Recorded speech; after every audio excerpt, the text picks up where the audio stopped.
Good morning and Happy New Year to everyone. We're going to kick off the new year in style here by chatting with the senior senator from Massachusetts and Democratic presidential candidate Elizabeth Warren. Senator, welcome. Thank you. It's good to be here. Happy New Year, John. Happy New Year to you and yours as well. We appreciate you coming by. Let's talk a little bit about the economy. Yes. New Hampshire ranks 5th in the nation in income for a typical 4-person middle-class family. The unemployment rate there is 2.6%, a full point below the national rate.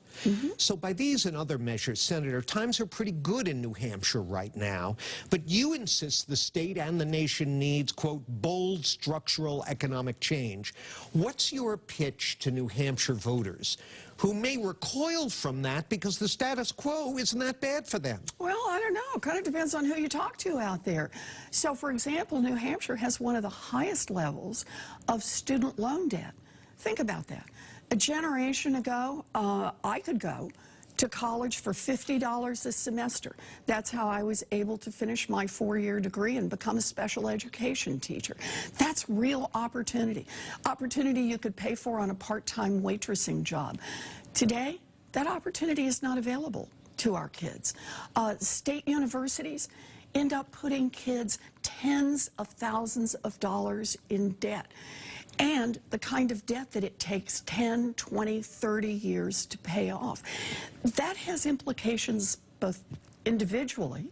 It means young people who can't start their own business, young people sometimes who can't move out of mom's house, young couples that are married and worried they can't start a family or buy a home because they've got so much student loan debt.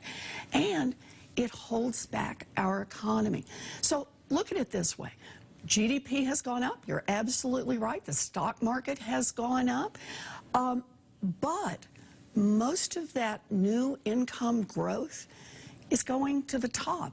In fact, since 1980, the new income growth in this country, 0.4%, that averages to zero, has gone to the 90% of America. We've got an economy that keeps doing great, but bigger and bigger squeeze on families. But the middle class in New Hampshire is doing fairly well, according to those statistics. Are those voters encouraged by you to find another candidate? The ones that don't have student loan debt? You know, I just don't see it that way, John, and that's sure not what I hear from people when I'm there. High student loan debt, young families that literally cannot afford childcare. So mamas who stop their education or aren't able to take a job, again, bad for the economy. The cost of housing that is just through the roof, much higher than any increase in income. The cost of health care that is through the roof for families. Look at it this way, because it's been going on for over a generation now.